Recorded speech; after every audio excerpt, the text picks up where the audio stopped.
안녕하세요, 다인입니다. 오늘의 주제는 아마존의 다우 입성입니다. 미국 증시 하시는 분들이라면 다우 지수 다 뭔지 잘 아시겠지만 간략하게 설명을 해드리면요. 미 금융기업 S&P 글로벌이 산출하는 다우존스 30 산업평균 지수입니다. 30에서 힌트를 얻을 수 있듯이 미국의 주요 업종을 대표하는 우량주 30가지 종목으로 구성이 되어 있고요. 시가총액으로 종목 구성비 중 산출하지 않고 주가를 기준으로 산출을 합니다. 그러니까 우량주여도 주가가 너무 높으면 다우지수에 편입이 안 됩니다. 그리고 뉴욕 증시를 모르시는 분들이라도 다우지수 하면 미국의 그 증시 지수 아니야?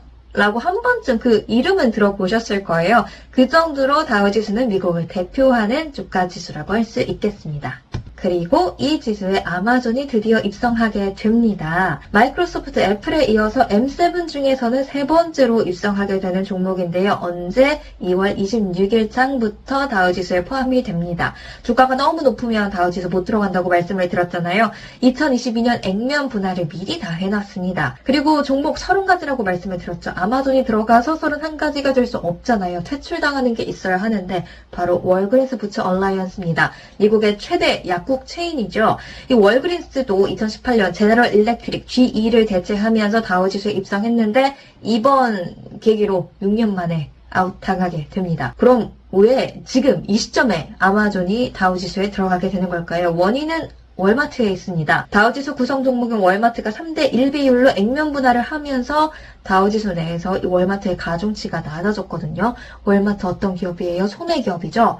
그래서 아마존도 소매기업이니까 아마존 투입시켜. 그래서 소매업종 가중치 비중 유지해. 라는 게 S&P 글로벌의 목적입니다.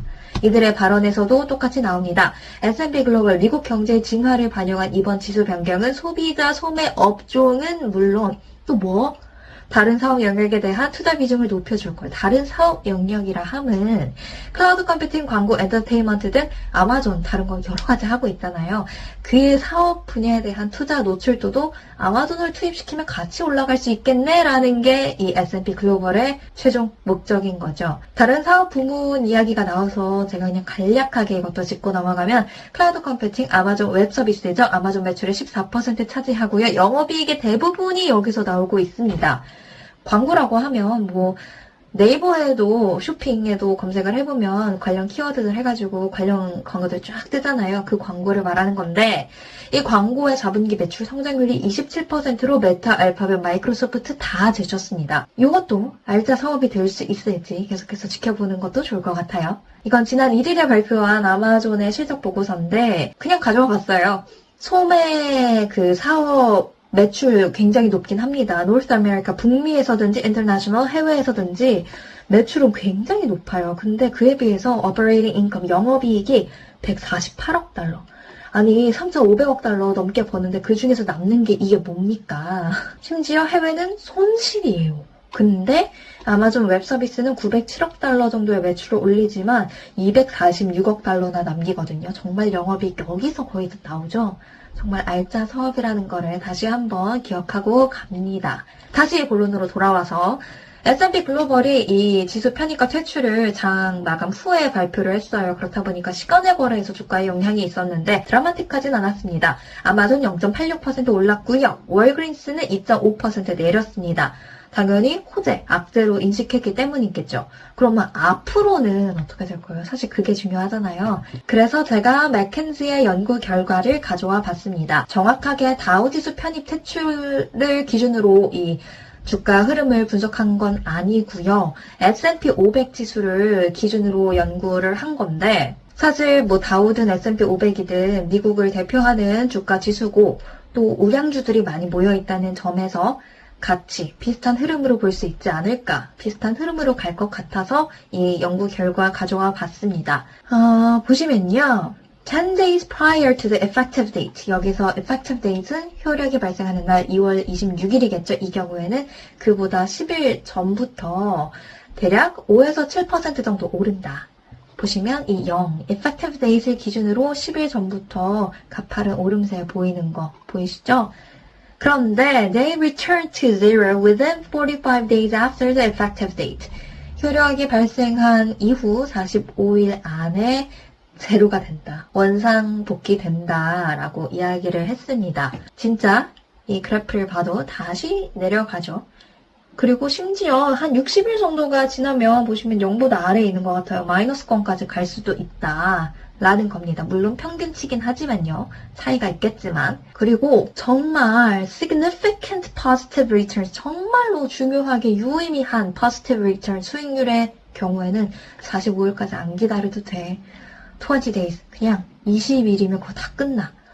프리미엄이 굉장히 단기에 머무른다라는 것을 보여준 연구 결과였습니다. 엄청 드라마틱하지도 않고요. 물론 케이스 바이 케이스겠지만.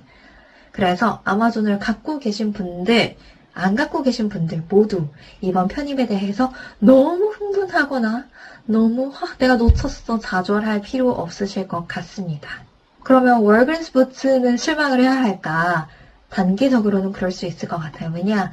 0을 기준으로 보시면요. 10일 전 정도부터 얘도 굉장히 많이, 얘는 심지어 그 하락폭이 평균적으로 15% 이상까지 내려가시는 걸 볼 수 있죠. 그러니까 단기적으로는 미끄러질 것 같아요. 하지만 the price pressure following exclusion from the S&P 500 faded after 40 to 50 days.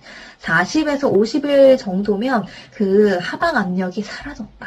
차트를 봐도 다시 회복하는 걸 보실 수가 있죠. 그러니까 급락하긴 하지만 2달까지 안 기다려도 보통은 평균적으로 다 만회해 라는 게 맥켄지의 연구 결과였습니다. 결국 중요한 건 뭐다? 펀더멘털이다 라는 걸로 결론을 내볼 수가 있죠. 그래서 단기적 진짜 며칠 정도의 트레이딩을 하시려는 강한 심장이 있는 분이시라면 아마존에 과감하게 도전해 보실 수도 있겠지만 나는 그게 아니라 안정적으로 좀 가고 싶다라고 하신다면 아마존을 갖고 계셨든 월그린스를 갖고 계셨든 이 지수 편입 퇴출에 큰 의미를 두지 않고 펀더멘털 그 자체를 좀 예의주시하시는 게 좋을 것 같습니다. 오늘 내용 여기서 마치도록 하겠습니다. 감사합니다.